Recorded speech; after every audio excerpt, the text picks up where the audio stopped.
اپنی سب سے پہلے اپنی نیتیں درست فرما لیجیے، اللہ تعالیٰ کی رضا کی نیت کر لیجیے، اور ساتھ ساتھ یہ دعا کر لیجیے کہ اللہ تعالیٰ کے کہنے والے سے وہ بات کہلوائیں جو اس کو بھی فائدہ دے اور سننے والوں کو بھی فائدہ دے۔ تو اپنی نیتیں درست فرما لیجیے۔ اللهم صل على محمد وسلم رب اشرح لي صدري ويسر لي امري واحلل عقدة من لساني يفقهوا قولي۔ اللهم صل على محمد وسلم رب اشرح لي صدري ويسر لي امري واحلل عقدة من لساني يفقهوا قولي۔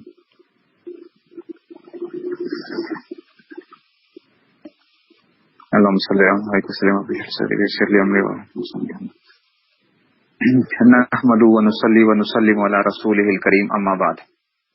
آج جس چیز کے اوپر بات کرنے لگا ہوں بس اللہ تعالیٰ کی طرف سے ہوتا ہے۔ مجھے کسی نے چند دن پہلے کوئی میسج کیا تھا، اور میسج یہ کیا تھا کہ آپ جو ہیں جو نمازیں قضا ہو جاتی ہیں ان کی ترتیب وغیرہ بتا دی جائے، اس طرح فدیہ قضا وغیرہ کی ترتیب جو ہے یہ بتا دی جائے۔ میرا آج سے کافی سال پہلے اس کے اوپر ایک بیان بھی ہوا تھا فدیے وغیرہ کے اوپر اور سارا چیزیں جو تھیں، اور وہ میرے خیال میں 2-3 بیانات تھے کچھ اس طرح کے، مجھے یاد پڑتا ہے کہ تو میں ابھی جو تھا 3-4 دن پہلے کی بات ہوگی، میں کتابیں اپنی ذرا ڈھونڈ رہا تھا تو اس میں سے ایک رسالہ نکل آیا، تو میں نے سوچا کہ واقعی یہ رسالہ بہت کام کا ہے، اور آج کل کے حوالے سے ہمیں جو ہے ضرورت بھی پڑتی ہے۔ میں بار بار آپ لوگوں سے عرض کرتا رہتا ہوں کہ آپ لوگ اپنی وہ لکھیں، وصیت لکھیں، ساری چیزیں جو ہے، تو اس حوالے سے تو اب یہ جو ہے ایک رسالہ ہے، اس کا نام ہے فدیہ و قضا۔ فدیہ و قضا یعنی قضا شدہ نماز، روزہ، حج، زکوٰۃ، قربانی سے تلافی کی کیا صورتیں کیا ہو سکتی ہیں۔ اور یہ رسالہ جو لکھا ہے مفتی جمیل احمد تھانوی صاحب رحمۃ اللہ علیہ، جو جامعہ اشرفیہ کے اندر مفتی ہوتے تھے، مفتی جمیل احمد تھانوی صاحب رحمۃ اللہ علیہ، اور حضرت تھانوی رحمۃ اللہ علیہ کی جو ربیبہ تھیں، یعنی ان کی اہلیہ کی جو بیٹی تھی، ان کا نکاح جو تھا وہ ان مفتی جمیل احمد تھانوی صاحب رحمۃ اللہ علیہ سے ہوا تھا، اور بڑے مفتی تھے یہ، جامعہ اشرفیہ میں ہوتے تھے۔ پھر اس کے بعد ان کا اپنا مدرسہ، ان کے بیٹے جو ہیں، آپ نے شاید نام سنا، شیخ الحدیث مشرف علی تھانوی صاحب رحمۃ اللہ علیہ، جن کا مدینہ میں انتقال ہوا، تو دارالعلوم اسلامیہ لاہور کے اندر ان کا مدرسہ بھی ہے۔ تو وہ رسالہ میں نے چاہا کہ میں اس کی ذرا کچھ تھوڑا سا پڑھ کے اس کو آپ کو سناتا جاؤں، تاکہ جو بہت سی جو ہمارے اشکالات ہیں وہ دور ہوتے جائیں، اور ہمیں تھوڑا سا فکر پیدا ہو کہ ہمیں بھی اپنی وصیت وغیرہ لکھ کر ہر چیز ہماری طے ہو۔ موت کا کیا پتہ چلتا ہے، موت ایسی ہے کہ پتہ ہی نہیں چلتا انسان کو۔ اب کل کی بات ہے، ہمارے محلے کے اندر ہی جو ہے وہ ایک صاحب جو ہیں، ان کا ہرنیا کا آپریشن تھا، تو آپریشن کے دوران ہی ان کا انتقال ہو گیا، یعنی آپریشن کے لیے گیا ہوں ہرنیا کے لیے، اور ادھر ہی جو ہے انتقال، واللہ عالم کیا ہوا کیا نہیں ہوا، لیکن جو ہے وہ انتقال ہو گیا۔ تو انسان کی زندگی ہوتی ہے کہ پتہ بھی نہیں چلتا کس طریقے سے انسان جو ہے، تو ہمیں بھی ہر وقت اس طرح ہی رہنا چاہیے کہ اگر موت آئے تو ہم بالکل تیار بیٹھے ہوں، ہمارا کوئی مسئلہ نہ ہو کچھ بھی، کم سے کم ٹھیک ہے ہم گنہگار لوگ ہیں، ہماری بہت سی کوتاہی ہیں، لیکن کم سے کم ہم نے کچھ لکھا تو ہو کہ اللہ کے سامنے جب جائیں تو یہ کم سے کم ایک بہانہ ہو کہ یا اللہ یہ وصیت لکھی ہوئی تھی، چیزیں وغیرہ وہ کی ہوئی تھیں، تو آپ جو ہے ہمارے ساتھ آسانی کا معاملہ فرمائیے۔ میں وہ رسالہ جو ہے وہ پڑھتا جاؤں گا، آپ جو ہے اس کو وہ کریں گے تاکہ اس سے انشاءاللہ فائدہ ہوگا۔ بسم اللہ الرحمن الرحیم، یہ رسالے کی جو ہے، اور انہوں نے جو شروع کیا تو مبسملاً و محمدلاً و مسلیاً و مسلماً، یعنی یہ بسم اللہ، الحمدللہ، درود شریف، صلاۃ و سلام جو ہے اس کے ساتھ جو شروع کرنا، یہ اس کا مطلب ہوتا ہے۔ اللہ تعالیٰ نے ہزاروں اقسام کی نعمتوں سے اس دنیا کو آراستہ کرنے کے بعد جو انسان کو اس میں بھیجا تو وہ بلا مقصد نہیں ہے، بلکہ خود اس کا مقصد بیان کر دیا کہ وما خلقت الجن والانس الا لیعبدون، کہ ہم نے جنوں اور انسانوں کو صرف عبادت کے لیے پیدا کیا، اور اس مقصد کے حصول کے لیے ایک مدت متعین کر دی جس کا علم سوائے اللہ کے کسی کو نہیں، کہ اس کو کتنی مدت ملی ہے، یعنی اس کی کتنی عمر ہے جس میں اسے یہ فرائض سر انجام دینے ہیں، اور جب وہ اپنی عمر پوری کر کے اس دار فانی سے جائے گا تو اس سے یقیناً سوال ہوگا کہ ہم نے تمہیں اتنی عمر دی تھی، تم نے اس میں کون کون سی عبادات سر انجام دی۔ اس لیے ہر شخص کے ذمہ یہ لازم ہے کہ اس پر جتنی نمازیں، روزے، حج، زکوٰۃ، قربانی، فطرہ، سجدہ تلاوت اور انسانی قرض وغیرہ عبادات فرض ہیں، ان سب کو اپنی زندگی میں پورا کرے تاکہ آخرت کے سوال و جواب اور عذاب سے بچ سکے۔ اگر اب تک ان کی ادائیگی نہیں کی تو فوراً ان کی ادائیگی کی طرف متوجہ ہو، اور جو ادا ہو سکتی ہیں ان کو ادا کرے، اور اس میں تاخیر کی اللہ سے معافی مانگے، اور جو قضا ہوگی ان کی بھی قضا کرے، اور ان میں تاخیر کرنے پر اللہ تعالیٰ سے معافی کا خواستگار ہو۔ عبادات کی دو قسمیں ہیں، مطلب یہ کہ جو اگر ادا نہیں کی ہیں تو ان کو ادا کرے، اور اگر جو اس میں سے تھا جو ابھی تک جو کوتاہی ہوئی ہے اس میں سے ان کے اوپر اللہ تعالیٰ سے معافی مانگے، اور آئندہ کے لیے جو ہے بندہ تیار رہے کہ ہم نے جو ہے نا خیال رکھنا ہے ذرا۔ تو اب ہے کہ عبادات کی دو قسمیں ہیں، ایک وہ عبادات جن کے لیے کوئی وقت مقرر نہیں، یہ اصول فقہ میں آپ لوگوں نے پڑھا بھی ہوگا، اصول فقہ کے اندر بھی جب بحثیں آتی ہیں تو وہ اسی کو چل رہا ہے اصولی اس لحاظ سے کہ دیکھیں، ایک وہ ہوتی ہیں عبادات کے اندر جن کے لیے کوئی وقت مقرر نہیں، زندگی میں جب بھی انسان ان کو ادا کرے تو وہ ادا ہی ہوں گی، جیسے زکوٰۃ اگر ایک آدمی نے کبھی نہیں بھی دی نا تو جب بھی وہ ادا کرے گا تو وہ کیا ہوگا، ادا ہی ہوں گی۔ تو اس لیے یہ نہیں ہوتا کہ زکوٰۃ کی قضا نہیں ہوتی ہے، ٹھیک ہے نا، زکوٰۃ کی قضا نہیں، ایسے سجدہ تلاوت، انسانی قرض اور حج، قرض بھی اگر آپ نے لیا ہے 50 سال پہلے کسی سے قرض لیا تھا، آپ جب اس کو ادا کریں گے تو وہ ادا ہی شمار ہوگا، وہ قرض شمار نہیں ہوگا۔ تو اسی طرح ہی حج وغیرہ اگر ایک بندہ کبھی بھی حج کرے گا تو وہ بھی کیا ہوگا، ادا ہی ہوگا، کبھی قضا شمار نہیں ہوگا۔ یہ جو اصول فقہ کے اندر بھی آپ لوگ پڑھتے رہتے ہیں کہ جی زکوٰۃ ہو گئی، سجدہ تلاوت ہو گئی، انسانی قرض ہو گیا اور حج وغیرہ، ٹھیک ہے، تو یہ اس میں سے یہ تو جب بھی ادا کریں گے قضا نہیں بلکہ ادا ہی شمار ہوں گے۔ مثلا اگر 10 سال سے صاحب نصاب ہے، اس پر زکوٰۃ واجب ہے اور ادا نہیں کی، تو اگر آج 10 سال کی کٹھی ادا کرتا ہے تو وہ ادا ہی شمار ہوگی، یعنی 10 سالوں بعد بھی دے گا نا تو وہ ادا ہی ہوگی، اس کو ہم قضا نہیں کہیں گے، ادا ہی شمار کی جاتی ہے۔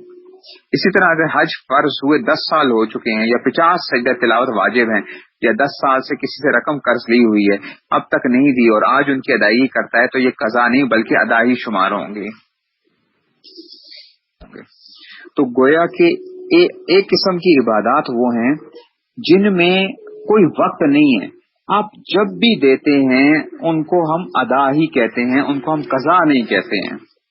یہ چیزیں جو ہیں جس میں سے زکوٰۃ، سجدہ تلاوت، انسانی قرض، حج وغیرہ۔ دوسری قسم ان عبادات کی ہے جن کے لیے اللہ تعالیٰ نے ایک وقت مقرر کیا ہے، اس وقت کے اندر اگر ان کو ادا کرنا ہے، اگر وہ وقت گزر جائے گا تو وہ ادا نہیں قضا شمار ہوں گے، جیسے نماز، روزے اور قربانی ہے، نماز ہے، روزے ہیں اور قربانی وغیرہ جو ہیں، کہ اگر ان کو اپنے وقت پر ادا نہ کیا تو یہ انسان کے ذمے قضا رہیں گی تا وقت کہ ان کی ادائیگی نہ کر لے۔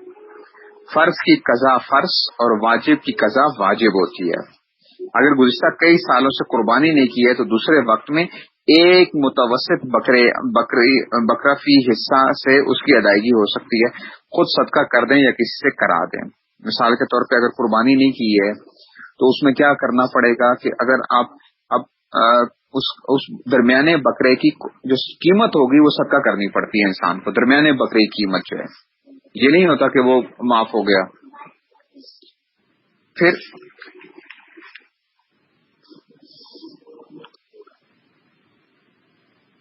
ان عبادات کی دو قسمیں ہیں. اب یہ جو عبادات تھی نا جن کی قضا ہوتی ہے، عبادات بدنیہ اور وہ عبادات بدنیہ اور یہ وہ ہیں جن کی ادا یا قضا انسان کو خود کرنی پڑتی ہے. عبادات بدنیہ جو ہے کسی اور سے نہیں کروا سکتے، آپ خود کرتے ہیں. جب تک اس کا جسم موجود ہے کوئی دوسرا اس کی ادا یا قضا نہیں کر سکتا. جیسے نماز، روزہ اور سجدہ تلاوت دوسرے کی ادا کرنے سے ادا ہی نہ ہوں گے، نہ زندگی میں اور نہ بعد میں. اگر اپنی زندگی میں ان کی ادائیگی نہیں کی اور اب قضا کرنے کی طاقت بھی نہیں ہے تو وصیت کرنا واجب ہے کہ میرے مرنے کے بعد میرے مال سے میری نمازوں، روزوں اور سجدہ تلاوت کا فدیہ ادا کیا جائے، پھر ترکہ تقسیم ہو. تو دیکھیں یہ ایک بات سمجھ میں آ گئی کہ جو بدنی عبادت ہوتی ہے یہ بندے کو خود کرنی پڑتی، کوئی اور نہیں کر سکتا. ایک بندہ کہے چلو جی میں اس کی جگہ نماز پڑھ لیتا ہوں، میں اس کی جگہ روزے رکھ لیتا ہوں. آج کل بہت بڑا مسئلہ ہے کہ لوگ جو خود روزہ نہیں رکھ سکتے وہ کہتے ہیں جی ہم روزے رکھوا رہے ہیں. او بھائی روزے رکھوانا کیا ہوتا ہے؟ روزہ تو کوئی نہیں ہوتا رکھوانا. آپ فدیہ جو دیتے ہیں وہ روزے رکھوانا تو نہیں ہوتا کسی سے، وہ تو آپ اس کو پیسے دے رہے ہیں. روزے تو آپ نے خود رکھنے ہیں. اگر آپ نہیں رکھ سکتے تو آپ کیا کریں گے؟ فدیہ دیں گے. تو روزہ کوئی کسی کی جگہ رکھتا نہیں ہے. تو یہ انہی میں سے آ گیا کہ جب تک طاقت ہے خود رکھے گا، اور اگر نہیں رکھ سکتا تو پھر کیا کرنا پڑے گا؟ اس کو وصیت کرنی پڑے گی کہ جی میرے ذمہ یہ ہے، میرا انتقال ہو جائے تو میری طرف سے ان کا فدیہ ادا کر دیا جائے. اور اس میں سے کیا آئے گا؟ نمازوں، روزوں، سجدہ تلاوت کا فدیہ. پھر ترکہ تقسیم ہو. اپنی زندگی میں فدیہ بھی نہیں دے سکتا، صرف قضا ہی کرنی پڑے گی. یعنی اپنی زندگی میں فدیہ بھی نہیں دے سکتا کہ اگر ایک آدمی زندہ ہے وہ کہے چلو میرے ذمہ ابھی 4 سالوں کی نمازیں رہتی ہیں میں فدیہ دے دیتا ہوں. نہیں کر سکتا. روزوں کا دے سکتا ہے، لیکن روزوں کا بھی کیا ہوتا ہے کہ جس کو ڈاکٹر نے یہ کہہ دیا کہ بھائی تم اب کبھی بھی روزہ نہیں رکھ سکتے ہو، کبھی بھی روزہ نہیں رکھ سکتے ہو، تم مرتے دم تک تم ٹھیک نہیں ہو سکتے ہو، تم روزہ نہیں رکھ سکتے ہو، تو اب یہ بندہ کیا کر سکتا ہے؟ اپنی زندگی میں فدیہ دے سکتا ہے کیونکہ اس کو کوئی وہ نہیں ہے. لیکن نمازیں اس کو خود پڑھنی پڑیں گی. چاہے بستر پہ ہی لیٹا ہوا ہے اس کو بستر پہ ہی لیٹ کی نمازیں قضا کرنی ہیں اپنی جو ہیں، جس حالت کے اندر بھی ہوگا نمازیں. ہاں اگر ایک بندہ قومے میں چلا جاتا ہے اور بالکل وہ ہے تو اس کا معاملہ اور ہو جائے گا. تو اس میں سے جو ہے تو کہتے ہیں کہ جی اپنی اس میں سے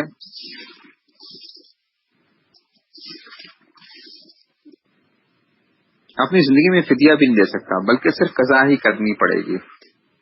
اگر وصیت نہ کی تو دینا واجب تو نہ ہوگا، مگر ترکہ تقسیم کر کے کوئی بالغ اپنے حصے سے خود ادا کر دے یا کرا دے تو فدیہ ہو سکتا ہے. مثال کے طور پر ایک بندہ مر گیا ہے اور اس نے فدیہ کی وصیت نہیں کی تھی تو اب یہ نہیں ہوگا اس ترکے میں سے فدیہ تقسیم ہوگا. اس کو کیا کریں گے؟ ترکہ تقسیم ہوگا. اور پھر کوئی بالغ اپنی مرضی سے کوئی جو ہے صدقہ کر دے تو اللہ سے امید ہے کہ کیا پتہ اللہ تعالیٰ اس کے بدلے میں اس کو قبول کر لیں. ورنہ یہ کتنی خطرناک چیز ہے کہ بندہ مر جائے اور اس نے وصیت ہی نہ کی ہوئی ہو اور لوگ پھر بعد میں جی دیتے رہتے ہیں، ہم سے مسئلہ پوچھتے بھی ہیں ہم دے دیں جی ہم دے دیں. ہم کہتے ہیں بھائی دے تو دو گے، اب اللہ کا معاملہ ہے، اللہ قبول کریں یا نہ کریں. تو ہم کتنی بڑی ہماری غفلت ہے کہ ہم ایک رات بھی ہم اس کے بغیر سوتے ہیں، وصیت کے بغیر کیوں سوتے ہیں ہم ایک رات بھی؟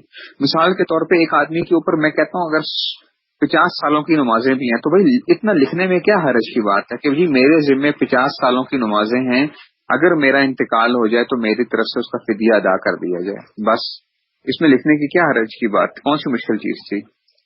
روزے ہیں میرے ذمہ جی، اتنے روزے ہیں، خواتین پہ بہت سے روزے ہوتے ہیں، ہر سال ان کے روزے رہ جاتے ہیں. پھر اگر کوئی بچے وغیرہ پیدا ہوتے ہیں تو اس کے بعد جو روزے رہ جاتے ہیں، یا دودھ پلا رہی ہوتی ہیں خواتین تو اس میں روزے وہ رہ جاتے ہیں. تو بھائی لکھنے میں کیا حرج کی بات ہے؟ وہ لکھ دیں بس، ختم ہوگی بات. یہ جو ہے لکھ دی اپنے ذمے سجدہ تلاوت ہے یا قرضہ کس سے لیا ہوا ہے تو 5 منٹ میں وصیت لکھی جاتی ہے. تو اس طرح کی جو ہے تو اس لیے یہ بہت ضروری ہے کہ اس میں سے اچھا یہ تو تھا یہ عبادات کی دو قسمیں میں نے بتائی تھی کہ ان عبادات کی دو قسمیں یعنی ادا اور قضا جن کی ہوتی ہے نا، تو ایک آگے عبادت بدنیہ، دوسری قسم یعنی جن کی قضا آتی ہے وہ کون سی ہوتی ہیں؟ عبادات مالیہ کی ہے، ٹھیک ہے نا، دوسری قسم عبادت مالیہ کی ہے. اور وہ کیا ہیں؟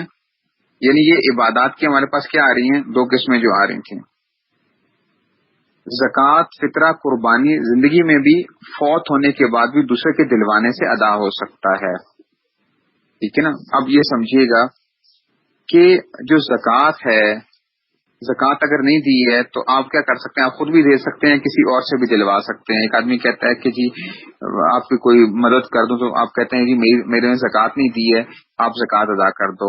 یا جیسے خامند بیویوں کے پاس زیور ہوتا ہے، خامند ادا کر دیتا ہے وہ زکوٰۃ سے ان کی طرف سے، تو وہ ادا ہو جاتی ہے اس صورت میں سے.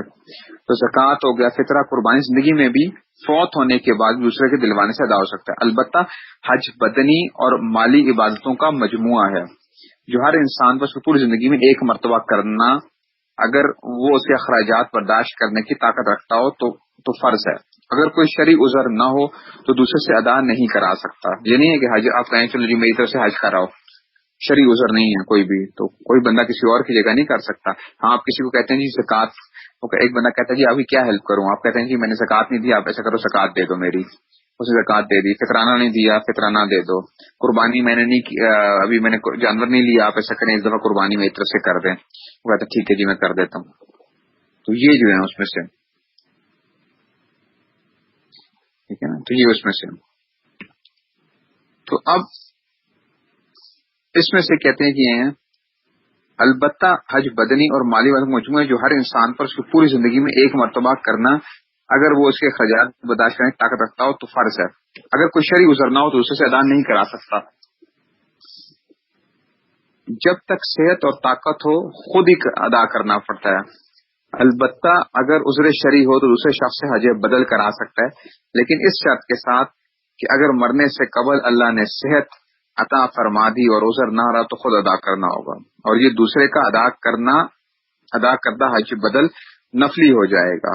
اور اگر صحت ہونے پر بھی خود ادا نہ کیا یا بیماری کی وجہ سے نہ جا سکا تو اس پر وصیت کرنا واجب ہے کہ بعد وفات ترکہ میں سے پہلے میرا حج بدل کر لیا جائے، پھر ترکہ تقسیم کریں. ایک آدمی کو صحت ہو گئی، پہلے حج بدل کرا لیا، بیمار تھا، ٹھیک ہو گیا، اب اس پہ خود جانا ضروری ہے. اگر اس نے خود نہ گیا تو اس پہ وصیت کرنا لازم ہوگا اس کو کہ بھائی میں نے حج بدل تو پہلے کروا لیا تھا، لیکن میں صحت مند ہو گیا تھا، پھر میں حج کے لیے نہیں گیا، تو میری طرف سے اب کیا کرنا ہے؟ یہ حج کرنا ہے پھر دوبارہ سے. اور حج بدل کے لیے 21 شرطیں ہیں جو علماء سے معلوم کی جا سکتی ہیں.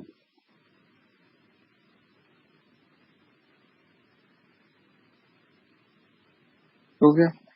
تو اس میں سے یہ بات آ گئی. اب کہتے ہیں ایسے ہی ہر کسی کو حج بدل پہ نہیں بھیجنا چاہیے جب تک ان شرائط کا لحاظ رکھا حج بدل نہیں کیا جائے گا، حج بدل نہیں ہوگا. اس میں سے جو تھی سب سے پہلے جی آپ بتاتے ہیں جی نماز کے متعلق کہ نماز کا کیا کرنا ہوگا. تمام عبادات میں سب سے اہم عبادت نماز ہے.